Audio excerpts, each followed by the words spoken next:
अब बहुत इंपॉर्टेंट एक गुरु ज्ञान 4, ये सब नोट डाउन करेंगे, how to revise accounts day before exam. ये क्वेश्चन रहता है बच्चे का, सर एग्जाम से पहले जो फाइनल रिवीजन करने बैठेंगे वो कैसे करने का है, ठीक है। How to revise accounts day before exam. इसके बाद आई विल एडवाइस, जो मैं टेस्ट लूं सिर्फ टेस्ट दीजिएगा, अकाउंट्स में एक्सेस टाइम देने का जरूरत नहीं है, थोड़ा बहुत प्रैक्टिस करना चाहे वो कर सकते हैं, जो पढ़ेंगे अब लास्ट में पढ़ेंगे। मेरा अकाउंट्स का एग्जाम 31 दिसंबर को है, यस और नो। मैं 3 दिन सिर्फ अकाउंट्स पढ़ूंगा, 28, 29, 30। आज तारीख चल रहा है हमारे मैराथन का, क्या तारीख हो गया आज, 14, और हमको 14 डेज बाद 3 दिन लगातार अकाउंट्स पढ़ाना है, तो नेक्स्ट 14 डेज में अकाउंट्स को हाथ लगाने का जरूरत बहुत ज्यादा। अगर किसी को इच्छा हो तो एक दो क्वेश्चन रोज प्रैक्टिस करना, ताकि कंटिन्यूएंस में रहे। डन है बात। 3 दिन हम पूरा अकाउंट्स को देंगे। तुम जितने भी शार्प हो तो भी 3 देना है, तुम जितने भी भोदू हो तो भी 3 देना है। भोदू 1 दिन एक्स्ट्रा दे सकता है, मतलब 28 के साथ 27 दे सकता है। जिसको डर बहुत लगता है, भोदू मतलब वही है जिसको डर बहुत लगता है, तो वो एक एक्स्ट्रा दिन दे दो, ताकि तुम्हारा फर्स्ट एग्जाम में तुम्हारे साथ कुछ गलत ना हो, प्रॉपरली रिवाइज करके जाओ और प्रॉपरली एग्जाम देखे आओ। तुम अगर बहुत इंटेलिजेंट हो, जैसे फॉर एग्जाम्पल हमारा वेदांत, दिमाग अपना नहीं लगाना है, जो बोल दिए वो करना है, 3 दिन अकाउंट्स को देना है, उस दिन और कुछ करने का दरकार। तरीका क्या होता है, ये 3 दिन अकाउंट्स करोगे, इससे पहले इमीडिएटली 2 दिन 27 और 26 लॉ पढ़ोगे।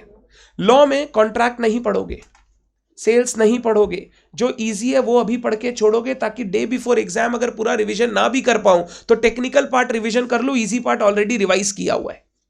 तो इजी पार्ट में जैसे पार्टनरशिप रिवाइज कर सकते हो, कंपनी रिवाइज कर सकते हो, तुम रिवाइज, एलएलपी है क्या, एलएलपी मतलब ये सब तुम रिवाइज कर सकते हो।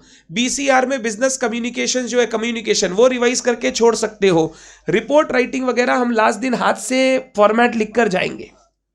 जो इजी पोर्शन है उनको लास्ट 2 दिन देके एक बार रिवाइज करके छोड़ दो, ताकि डे बिफोर एग्जाम पे प्रेशर कम रहे और सिर्फ टेक्निकल पॉइंट्स ही रिवाइज करना पड़े।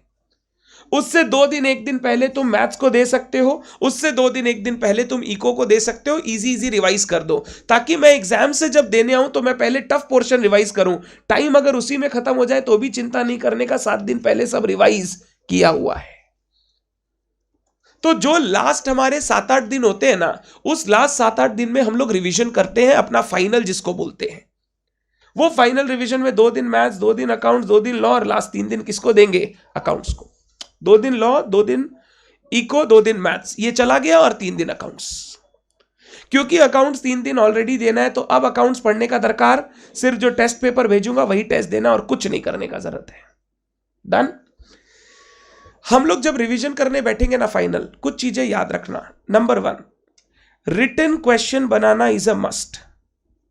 क्योंकि हम 3 दिन दे रहे हैं, तो क्या हम पूरे सिलेबस को रिटन क्वेश्चन के साथ कर सकते हैं? रिटन क्वेश्चन मतलब ये नहीं एक एक चैप्टर में 10-10, 2-3 क्वेश्चन रिटन करना है। एवरेज ड्यू डेट 2 क्वेश्चन लिखा के देख ले, डेप्रिसिएशन 2 बना ले। तुम चाहो तो क्वेश्चनर रेफर कर सकते हो, बेस्ट यही है। चाहो तो मेरे बुक में जो लिस्ट ऑफ इंपॉर्टेंट क्वेश्चन है उसको रेफर कर सकते हो। अगर तेरे को लगे भैया क्वेश्चनर वाला सारा मेरे को आता है, याद हो गया, तो मैं एक बार क्या करूंगा, लिस्ट ऑफ इंपॉर्टेंट क्वेश्चन से देख लूंगा। रिटन क्वेश्चन बनाना इज अ मस्ट। नंबर 2,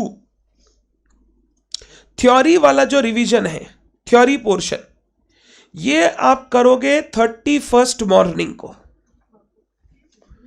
मतलब 2 बजे एग्जाम देने जाना है ना, सुबह 7 बजे उठे, 7 से 11 4 घंटा, 11 के बाद कुछ नहीं पढ़ने का, गाना लगाने का, सुनने का, नहा धोना खाना और गाना लगा के सुन के जाओ। तुमको कुछ नहीं पढ़ना 11 के बाद। तुम जितना ज्यादा पढ़ते रहोगे लास्ट टाइम तक, सिर्फ प्रेशर क्रिएट करोगे और कुछ नहीं करोगे। सुबह 7 बजे उठे, 11 तक पढ़े, कितना पढ़ लिए, 4 घंटा। अब लास्ट 1 घंटे में पढ़ के भगवान भी तुम्हारा कुछ नहीं बचा सकता। कुछ नहीं पढ़ना है, जो पढ़ा हुआ है उतना में लिख लेंगे जो आएगा। ये थ्योरी इस दिन पढ़ना, और थ्योरी में क्या पढ़ना है, जो मैंने लिस्ट ऑफ इंपॉर्टेंट दिया है वो पढ़ना है अच्छे से। डन। नंबर 3, ये हो गया, रिटन प्रैक्टिस बोल दिया, थ्योरी पोर्शन बोल दिया, ठीक है, डन। क्वेश्चन है, रेफर करना है, उसे बोल दिया। अब सर किस दिन कौन सा चैप्टर पढ़ना है वो भी बता दो। मैं ये भी बता देता हूं सो दैट तुम्हारा रिवीजन ना कोई दिन बहुत ज्यादा कोई दिन बहुत कम ना हो। बेस्ट तरीका होता है, जिन चैप्टर में तुमको लगता है प्रैक्टिस थोड़ा ज्यादा करना है उनको पहले करो, ताकि अगर थोड़ा बहुत बच भी जाए तो वापस 30 दिसंबर की रात को बैठ के थोड़ा कर सके। अगर लास्ट दिन ही उनको ले जाओगे तो पता ही नहीं चलेगा कि यार प्रैक्टिस करे, तुम छोड़ के निकल जाओगे। तो पहले तुमको जो ज्यादा प्रैक्टिस करना है वो पहले करके सल्टाओ, और जिनमें कम प्रैक्टिस करना है वो ग्रेजुअली मेरा होते चला जाएगा। मैं अगर 28 दिसंबर को बोलूं तुमको क्या क्या करना चाहिए, तो 28 दिसंबर को तुमको लेना चाहिए एक बड़ा चैप्टर जिसमें पार्टनरशिप आ जाएगा, जिसमें प्रैक्टिस थोड़ी ज्यादा चाहिए। छोटे चैप्टर में तुम बीआरएस कर लो, डेपरी कर लो, इन्वेंट्री कर लो। 29 दिसंबर को बड़े चैप्टर में फाइनल अकाउंट्स एनपीओ कर लो, दोनों एक ही चैप्टर है ये। छोटे चैप्टर में तुम average due date, account current, sales on approval ये सल्टा लो। लास्ट दिन 30 दिसंबर को बड़े चैप्टर में कंपनी अकाउंट्स को रख लो, जिसका हमने अच्छे से प्रैक्टिस कर लिया था लास्ट डे, वही क्वेश्चन करके जाना, उसी में सब आ जाएगा। छोटे चैप्टर में जो बैलेंस है, जैसे फॉर एग्जांपल कंसाइनमेंट बचा, रेक्टिफिकेशन बचा, बिल ऑफ एक्सचेंज बचा। अब एक चैप्टर ऊपर एक, जैसे मान लीजिए सर 28 को इतना करने के बाद भी टाइम है, तो नेक्स्ट डे का एक छोटा चैप्टर करके नक्की कर देना। नेक्स्ट डे पे प्रेशर कम होगा तो और कुछ प्रैक्टिस करना होगा तो देख लेंगे उसको। इस समय जब करो तो थ्योरी पढ़ने का ऐसा जरूरत नहीं है, क्योंकि थ्योरी को हमने ऑलरेडी लास्ट डे पूरा टाइम दिया है। 4 घंटे में थ्योरी मतलब पूरा बुक घुमा दोगे। अबे 4 घंटा थ्योरी हमको लर्न थोड़ी करना, हमको तो सिर्फ देख के जाना है। पूरा बुक घुमा देंगे 300-400 पेज का, हमको तो उतना करना ही नहीं, हमको तो समरी मैट से देखना है।